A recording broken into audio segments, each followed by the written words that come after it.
And I am, of course, on the CST, not to just represent the birth as one of the primary stewards, but also I'm bringing with me a deep commitment to community organizing, a deep commitment to community, to an accountable community, a deep commitment to children, and making spaces that are abundant for children and open for children, and also a deep commitment to food justice. And so, very, very excited about how the MRF fits into the broader constellation of the CST. Thank you. My name is Sagira Jones. I am a resident of Southwest Atlanta. I actually live on Dill Avenue. When I look out my kitchen window, I can see the Guild development at 918 Dill, and it has been a pleasure every single day to see how it grows. Not just because of what the Guild represents, but what it represents for the people in the community, because I want anyone that lives in the area to be able to look out their window and say, that's my development, that's my building. So the whole idea of community stewardship is extremely important to me. And I think that is how our communities can thrive. There's some posts on social media, and I really had to think about it. When in the 20s, when there was depression era going on, Harlem Renaissance was at its height. And so when there's this a philosophy that, if something happens to the rest of the world, you get the brunt of it even more. And I want to challenge the idea because we actually are so innovative that we create new trends and thrive when other people are not. And so I think this is a great example of how that can happen. Our neighborhood actually, a few years before we met anyone from the guild, um, got almost $1 million in commitment from residents and from neighbors in less than 30 days in order to to purchase a building at the corner of Dill and Metropolitan. Um, the owner was not budging on the price. It was actually overvalued for what it was and the amount of development that needed to happen for it. And so one of our neighbors said, I know someone. And so we were introduced to Nikishka, and she said, hey, we have this idea, and we think that since you all are already in this mindset, that this would be a great opportunity to have like here on Dill Admin. So that is how this collaboration with this particular area happened. And I'm excited to see how this will grow and develop to other areas, to other buildings, and to be a model, quite frankly, for other cities. So with that being said, oh, and I'm sorry, Avery told me that I have to say that I am on the CST board as well as the governing board. So I serve on as dual capacities. I serve on the governance, and I also serve on the investment board as well.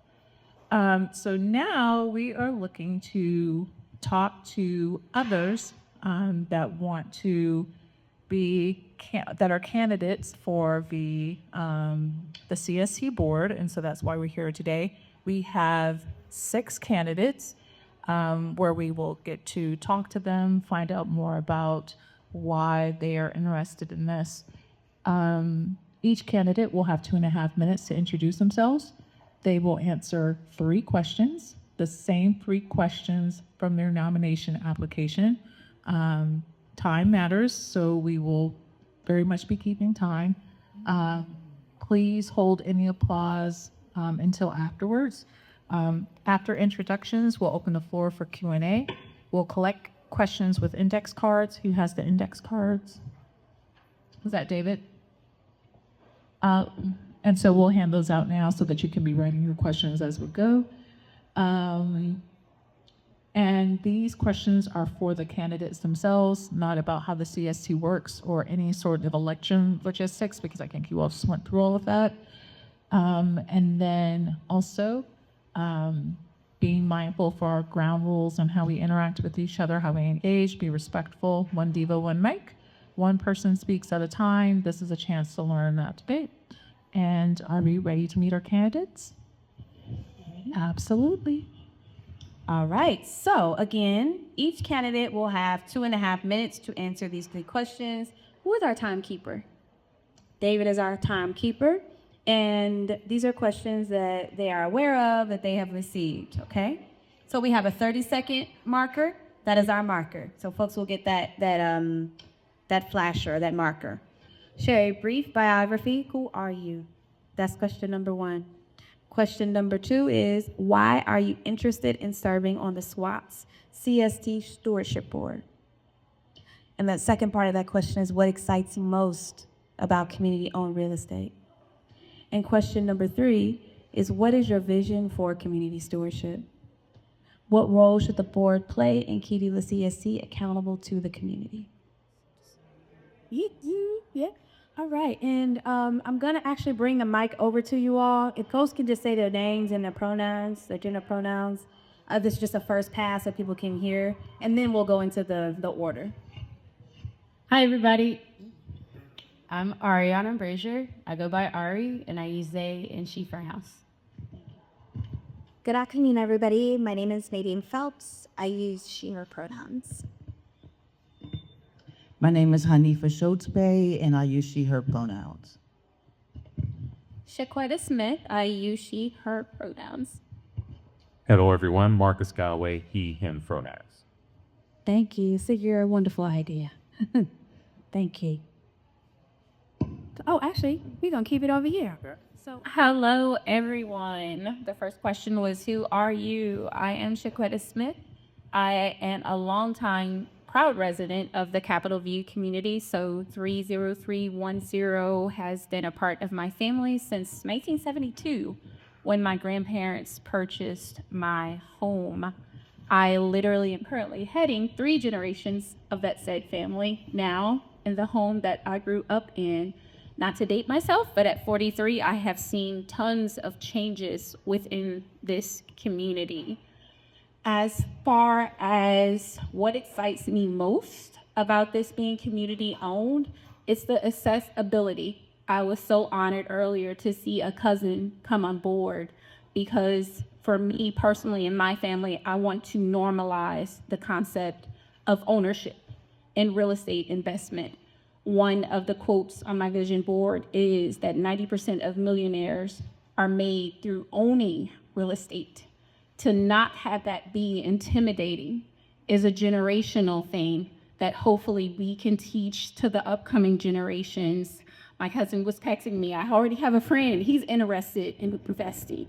So to make it less, oh, I can never do that, to become something that's like second nature would be awesome. What role would this board play in keeping the board accountable? I would definitely have to take, I can vividly recall my grandmother, who was actively involved in the NPU and the excitement with which she would talk about, speaking to senators or council members and just having your voice heard.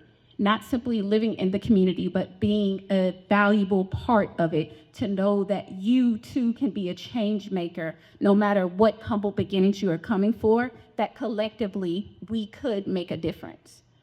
I feel as if this neighborhood is in its Phoenix season. I was here when it was Stewart Avenue instead of Metropolitan Parkway, and that brought about a lot of negative connotations.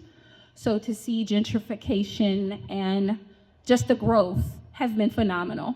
So to be a part of that is why I'm not only a steward, but I would be honored to be a part of the board. And I don't want to hog up your time, so I'm gonna pass the mic. I see you, David. 30 seconds. She still have 30 seconds. Oh, I'm sorry. Well, my vision is, again, just normalizing real estate ownership and leaving a legacy. Thank you. Sorry, I thought it was a 30-second. Thank you. You went first. Thank you so much. All right, let's, who do we? One quick announcement. If you want a card to write questions, Avery's got a bunch of cards to hand around, so feel free You got one over here. We'll just start passing them around. So you can write down your questions on the card, and then Avery and I will collect this.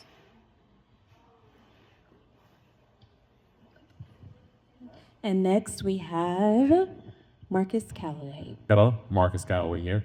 The simplest way to describe who I am in regards to what we're doing here is real estate is my passion.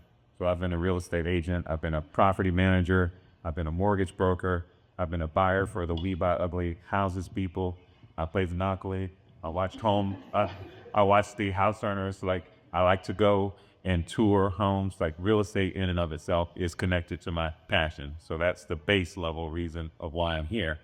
But that doesn't necessarily fit this model because you can be the Monopoly man, which that image represents the version of someone who's passionate about real estate that I do not want to be. I don't want to be the one who's just collecting the rents for myself, although I could very easily do that. Everything trains me to do that. It trains us all to do that. And so the reason that I'm excited about this opportunity is when I was first exposed to the Guild, I have never seen an organization that already represents exactly what I want to do, so much so that I no longer am as, I don't want to say motivated, I no longer feel the need to create my exact version of what I want to do because these guys and gals have already done all the heavy lifting. So it makes it very easy for me, right, exactly, to just jump in where I fit in. And about passion as well, there's a Japanese concept called Ikigai. Well, 1 minute. Ikigai, which is basically the convergence of what I'm good at, what I can be paid for, what the world needs, and what I enjoy doing. And this represents all of that except for the what I can get paid for part, because I'm purposefully like taking that part out of the focus. And also what my vision is, my large scale vision is what I'm calling building towards a post-scarcity economy, because we don't live in a democracy. Like we live in a world that is ruled by those with all the money. And there are 12 social institutions. I've got them all written down here. Basically, let me just look real quick here. So there's the individual, the family, the community, media, medicine, economics, education, politics, law, military, religion, and science. So all of those are the institutions of social control. And if we focus on just the community as the primary institution, everything else will flow from that. His organization is doing that in a way that easily allows me to just plug in and do my part. And that's why I'm here. Thank you. Right. Thank you.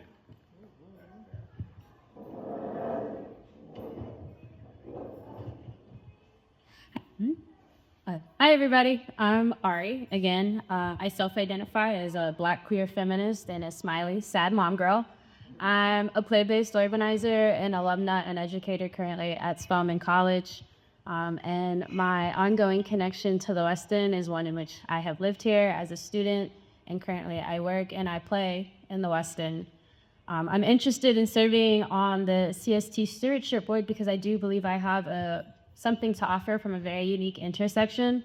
The first being that I am, again, a play-based community organizer, and so much of my work has been about identifying resources in the community, bringing them together, and figuring out how to mobilize them, largely through a joy in play-based framework.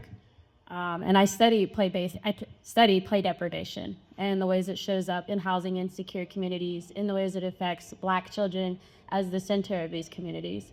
And so that connects with my current and ongoing role as a professor and educator and organizer. I'm very excited about the idea of moving beyond problem-based questioning and thinking about solutions. And the Guild offers alternative models. And it feels very important to me that we are dedicating the bulk of our energy towards what we're building and increasingly less to what we're fighting. And just completely rejecting this idea that all of our work has to be resistance.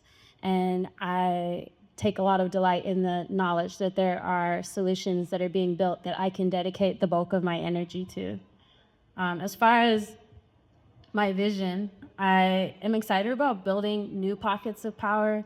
One thing that really attracted me about my experience with the Guild is the dedication to making sure that knowledge of how co-ops work, the history of co-ops, the Black history of mutual aid, real estate, and governance are all accessible to this broad community, and much of that work was done playfully, collectively, and in a way that was accessible to me as a parent, accessible to me as someone outside of like corporate America, outside of the real estate industry. And I'm excited about being a part of the effort to continue that education and actually having a process around the work that I've been researching and organizing around. Thank you. Okay, wonderful. We're going to see if our person is on Zoom. I think you didn't actually do all your time yet. You have anything else you want to say? You have a few more seconds. Oh, sure. In addition to I was going to say, just in addition to me living, working, and playing here, I do have multiple generations of family buried in the Southwest Atlanta. And so it does feel meaningful to me that when we talk about the land and the preservation, that we're acknowledging the histories that are buried here and the legacies that we're walking in. Thank you. Thank you. What is it looking like, David? It's looking like we don't have Aya yet. Okay, all good. Let's move on to our next person. But no one's here. Who's our next person, Sakira? Aniva? Hanifa. Woohoo. West Philadelphia born. But I was raised here in Atlanta. We moved here just before the move bombing in Philly and just after Wayne Williams was arrested for the missing and murdered children. I lived all over, Bankhead, Grant Park Apartments off of Boulevard, off Cascade, Lucille Avenue, People Street, Muse Street, for 20 years more. My sister lived off of Dill, between Dill and Deckner. I delivered her daughter, she's 26, in that home. And they just moved out, forced out, when the home was sold during COVID. I'm a mother, a grandmother, artist, midwife, policymaker. I'm a lover and a fighter. My friends wanted me to say, I'm a fairy. I've lived many different lifetimes, experiments, seeking autonomy, solidarity, peace, love, to live in harmony. I've lived in many different experimental type family formations. I'm here in Atlanta, and I've been a part of a lot of the organizations. I see like Zammy there, and that made my heart feel so warm. My mother was one of the founding members of that organization, an organization that like sought to make sure that lesbians had a space as they were elding to be with and in community and safe spaces. A child of the revolution. My ancestors are behind me. My dreams, our future are in front of us. I'm a steward in my heart as a midwife, like stewarding many different places in my life, in our lives. The idea, when I first started seeing the building on Dill Avenue being erected and seeing that the name of the construction company there, I was like, that place is for me. It was like made my heart feel warm to know that that space was going to be held by community, for community, in a way that watching this rapid gentrification wash what I've seen from our communities, that there's organizations like the Guild that are holding that. And this comes. Thank you so much, Hanifa. All right, is Nadine. All right. Hi, everyone. As I mentioned earlier, my name is Ian Phelps.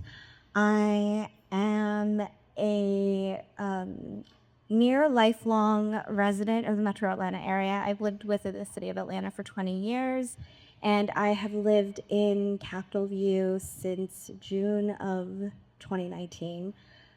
My day job is as the chief of staff at a nonprofit called the Center for Civic Innovation.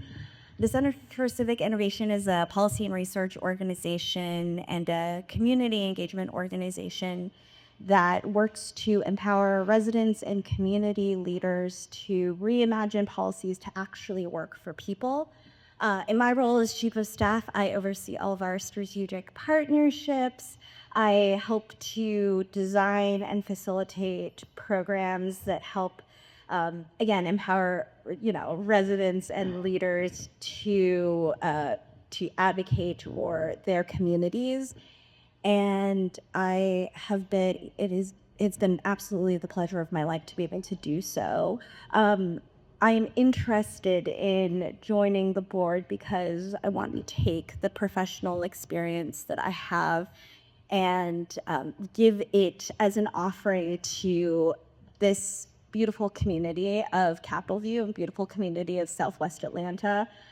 I've lived in Atlanta for almost 20 years, or for 20 years now this year, and it wasn't until I moved to Capitol View that I found a place-based community that held me and held my family, and I am excited to have the opportunity to thoughtfully steward the needs, wants, desires of its residents. I believe that good governance and the role of the stewardship board is to be in servant leadership and is to be a conduit or provide an infrastructure to support what the community's vision and needs are. And I hope to be able to take everything that I have learned and give it as an offering to this as part of the board. Thank you. And now we will go to our Zoom. Joel, can you come off mute? Can you say something? All right. Hi, Joel. You all hear me? Yes, he can hear me now. I can hear you. Yes, so you have 2.5 minutes, and we're ready when you're ready. Okay, excellent. Good afternoon, everyone. I apologize I can't be there in person. I was traveling this week. But just to introduce myself, I'm Joel Dixon. Been excited to join alongside of all my neighbors, community leaders, organizers, and those that are committed to a thriving First Sheet area. As a longtime resident, I was raised in Southwest Atlanta. I grew up in John Hope University Homes Public Housing Project in the Castleberry AUC area.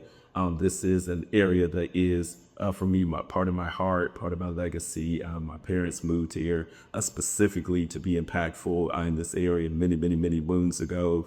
And so as I now take up the opportunity to really take the baton, which is what I've always looked at, is that each generation is perceiving baton from the previous generation.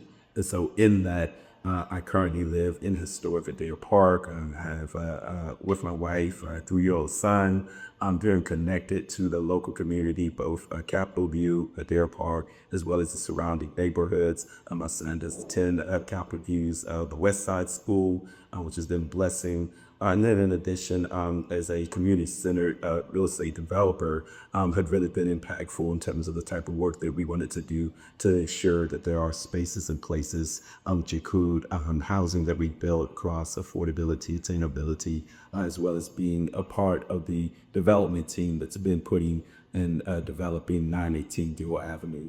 With that being said, I'm really here today is more so to lock arms alongside of other members of the community from the standpoint of stewards within this cooperative ownership model.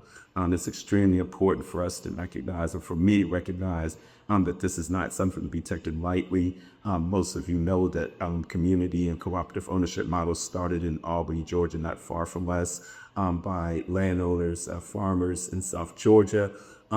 And one of the biggest things is not just ownership of property, but how you steward it and how the governance works. And that's where I'm here today. I believe that not just my heart, but also my experience with the community land trust models, with real estate itself, and being a community member myself allows for me to lock arms with others. It will require a lot of humility, a lot of connectedness, because we're going to be learning as we go along. But I believe that that's something that's been a part of my life for many years at this point. And then finally, understand that everybody's going to be serving on this board with different streams and different opportunities. And so alongside of my previous experience, I'm also very excited to bring a real-time experience in terms of like how you work and grow together when you're developing something that's never been done before. So with that, appreciate you all's time this afternoon. Thank you so much, Joel. Now let's give a clap for everybody. I think that's our vote our last cycle. Okay, wonderful. Let's do another clap, y'all. Can we clap for vote again? This is the first time he's ever done this together. So this is a historical moment. We're all a part of history right now. All right, I'll pass over to you, Sakira. All right, I'd like to take this opportunity to a little bit of point of privilege as also a Capitol View resident to just talk about how special this is. I also have the same experience where I have lived in many places across the city of Atlanta in my 20 plus years here. I've actually been in neighborhoods where I've been told to get out. Capitol View is the first neighborhood where me and my family have been embraced and felt welcome. And so I think that it is no surprise. I think that it is divine that the Guild is actually in Capitol View, being welcomed with open arms, surrounded by other folks that have been welcomed as well. And whether they've been here a long time or a short period of time, are really working towards this cohesive community for all. So next, we will take questions from the audience. If you have cards, if you wanted to ask a question and need a card, please let David or Avery know. And we will ask that candidates take 1 minute to answer the questions. There will be no follow-up. Once your minute is up, you'll get a 15-second reminder that your minute is coming to a close. And you can volunteer to answer the question. And we'll try to make sure that everyone has the opportunity to answer a question, but it will be one question, one answer, and then we'll move on to the next so that we have as much time to answer questions as possible. Any questions? All right, so then, do we have a question? You have one? All right, Ms. Stapp. Hi, good afternoon, everybody. I live in Capitol View. My name is Burrell. And my question is, how would you get seniors more involved in becoming... Oh, okay. Okay. How would you get seniors more involved in becoming stewards/investors? Hi, you said your name is Farrell? Farrell, Miss Farrell. Well, I'm also a block captain for Erin Avenue, and I have a good amount of seniors on my street. And I notice what works for me is more so the face-to-face when it comes to distributing information, because I have one neighbor in particular, she's like, I'm not techie at all. So group chats or adding someone on your IG is not gonna work for her. So it's just simply taking the time to make sure the senior residents are aware of what's going on so that they too can feel as a part of the collective of change and decision making. So that's in my personal experience with seniors. Thank you. Next question.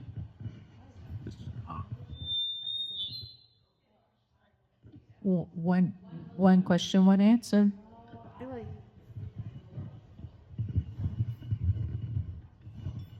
Hey y'all, what's up, y'all? My question is, what is he asked about your vision, but I want to know about your vision for incorporating like cultural practices within the space? Like, do y'all have any ideas for that, like art, community engagement, things of that nature?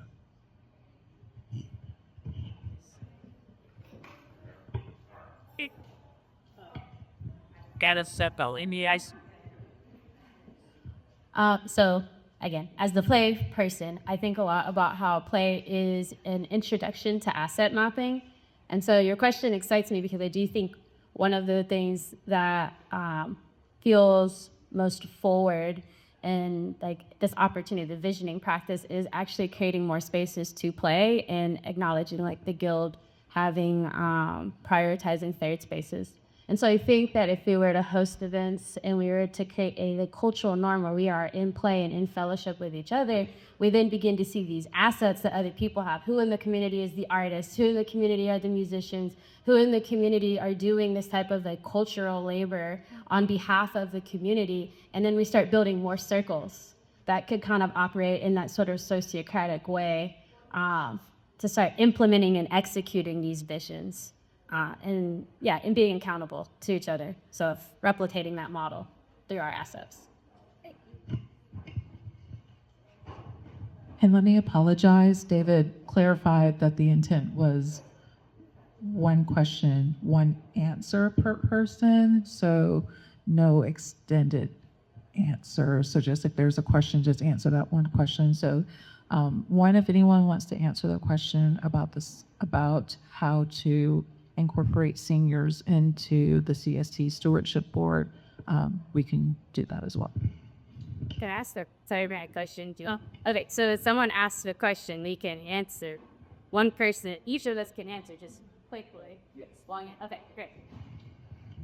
In order, my idea for getting more seniors involved, and also, I guess this answers your question as well in terms of involving culture, is should the board or the stewards decide this to be the case, my idea is to actually have 918 Dill not just be a piece of real estate, not just be a opportunity to house people, but to actually operate as a like community center.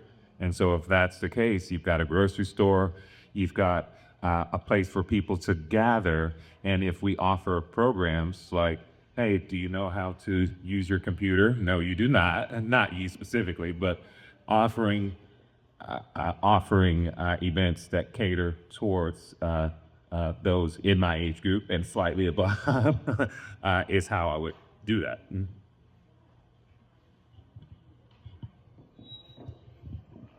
I would channel the youth. I agree that I think being in face-to-face is like the most expedient to bringing people into community. And I work with the youth, a lot of the youth through my programming at Spelman, and like in the community, attending local public schools. And I think that there would be an opportunity to like organize a lot of the youth in the community to do some of that door knocking, to sit on these front porches, which are being pushed out of our like, new developments. But I think like there's a lot of opportunity for like these playgrounds to be also intergenerational hubs and to really send the youth out so that they are practicing these sort of authentic relationship building that gentrification is like intentionally seeking to eradicate. And so thinking about how to prepare these to be canvassers, but also just to be in better, more leisurely and intentional relationship with previous generation. To answer the question of how I would want to approach engaging elders in the community, I think that something that I've learned through my organizing and advocacy and policy work is that it takes a lot of repeated knocking on the same door to get people to answer and to get people to trust you. I think that the first thing that you have to do is listen more than you talk, is to gain trust. It is to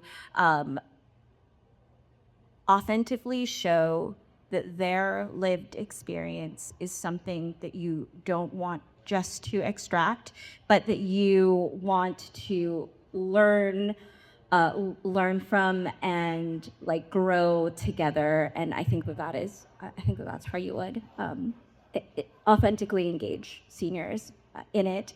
And in terms of how I would want to imbue culture in 918 Dill. I mean, I think I totally agree with everybody else on the board's assessment of how you would do so. I think one of the most interesting things about 918 Dill is that the guild property, like the guild office, is going to be an offering as its third space. Everywhere costs money to be in. And when everything costs money to be in, people are inevitably locked out and culture is forgotten, erased, and diminished and dismissed. And I would want both the guild property, but also the commercial properties to be spaces where community is seen and felt. Thank you. Does anyone else want to answer? I'm sorry, what's your name, sir? Flux? Okay. About seniors or culture? Okay, so before we do that, does anyone else in the room want to answer the question about culture?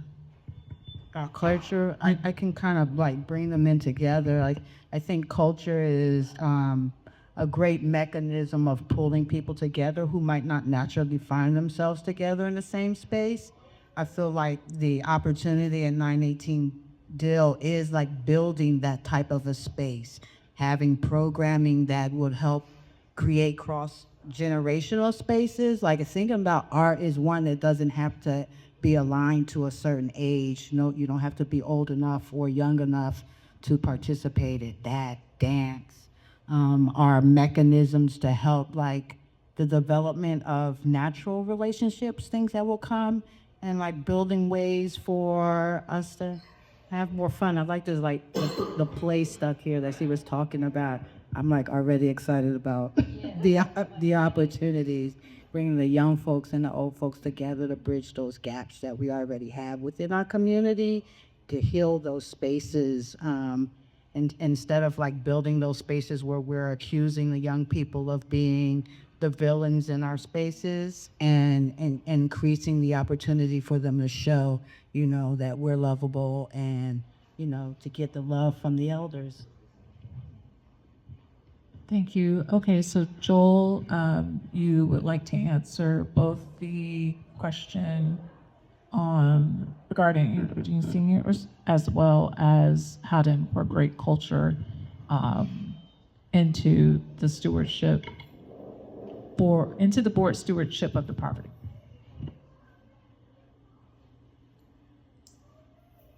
Yes, thank you. Hopefully, I think that was the end of the question.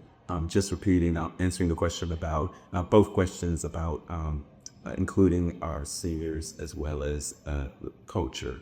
On the soccer seniors, it really comes down to conversations, direct conversations. That is at the point of their actual meeting them where they are. That might have been mentioned already. I couldn't hear. But there are obviously several locations that have seniors specifically location-wise. But then throughout the Capitol View community, I honestly believe that the best approach is actually going to somebody's house, you know, having actually conversation.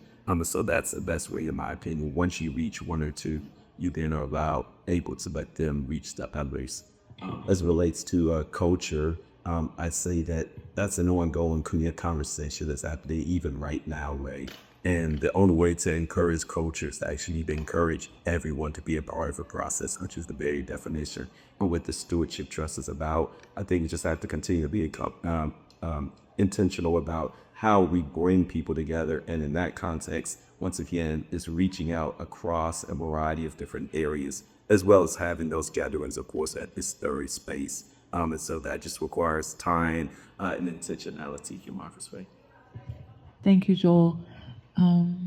Does anyone else have a question? Please state your name and then your question. Hi, my name is Lisa.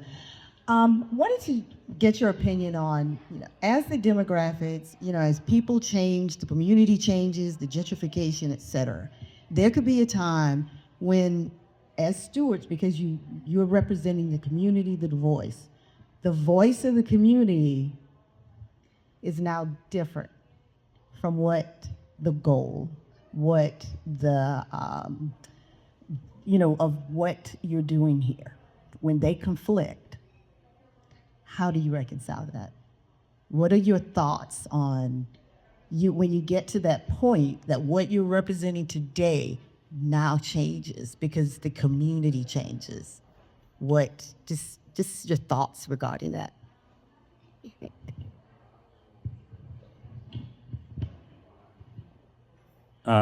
If I'm interpreting this correctly, the way that I am looking at the answer to your question is would I perceive that happening, but that to me seems like a gradual process. And if we are keeping our community engaged as it's happening, then it will work itself out in the forum that we have to have these conversations.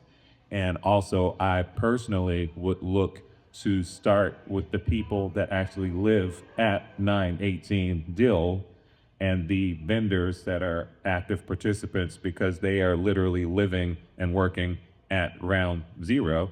And so, not that anyone's opinion is more important, but that would be the starting point. You live here, your business is here. What do you think? And have that as the foundation. But just to repeat myself, just active communication.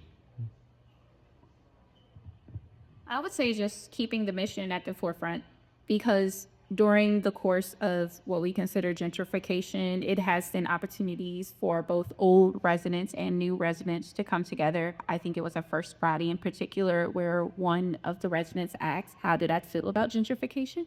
It's like being a longstanding resident. So it's just being able to see both sides. That irregardless of how many new people come into the neighborhood, to make sure that your hand is on the pulse of what still is deemed important from our community members as a whole, and coming to a happy medium of compromise. So it's not letting one perspective override the other just because you're the new person on the block, literally. So it's just always coming to terms of what's best for the collective, because we all live and love here as a unit. We're not on an island. So it's keeping that at the forefront of what is the mission of being a steward in the first place, and are we actively meeting that goal for everyone? I think that one, I would lean into amplifying some of the stopgaps that the guild already has in place to ensure that legacy residents are included in the conversation.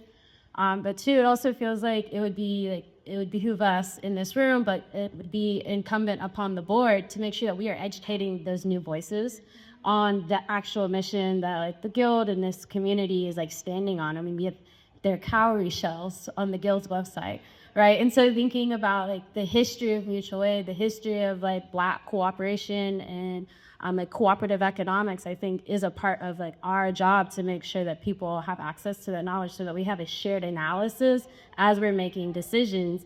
And so that, yes, again, one voice, or this small, Ava kept calling the minority, these voices remain the minority, and also they don't get to usurp the history that we're all pushing to preserve, because I do think that's at the core of the mission too, is the preservation piece. Right. I echo everybody who went before me's statements. I think that it is absolutely incumbent upon the board to design programs and processes that are in service of educating new residents as they come in. I think that if we as a collective do our jobs well, we don't need to stand in opposition to one another. We can learn together, grow together, and forefront legacy voices, and as the existing community show the importance of those legacy voices and perspectives, and if we continue to amplify that from the beginning, people will come into the neighborhood and come into this space knowing that that is established as a priority and is established as a value. So while I am not so Pollyanna as to think that that time might not ever come, I think it is our job to make sure that we are holding it off as much as possible and gaining comrades and community along the way so that we can continue to be strong against it. I don't know if I have too much more to add to that other than holding the mission in front, making sure that those who come in are understanding that and to be able to hold the space. I think I'm often thinking about what does it look like when you create something and somebody else comes behind you to take it. And so I think that I would always be trying to lift that up in space. I feel like a protected mother, a mama bear, to thinking about how do we make sure that that is held in place and in space, and not just something that we allow to go to the wayside as the neighborhood changes. If there was a change, the whole idea, as I understand it, is to be able to hold space so that there are spaces that are not able to be taken away from community.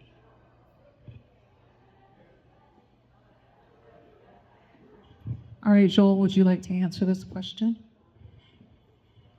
Yeah, absolutely. I know that there's been some great responses already. I'll just communicate that everything moves at the speed of one, what everyone understands. I think it's been already mentioned that you have to continue to let folks understand what was the purpose of their things and continue to double down on that. But number two, things move at the speed and ongoing of trust. And trust is built by connectedness. A connection comes from actually being in the same physical space. So I do think that it's going to be required that we continue to have those conversations real time, in person, in different gatherings, so that folks will build that level of trust. Thank you. And we've been informed that the bus for the tour is here.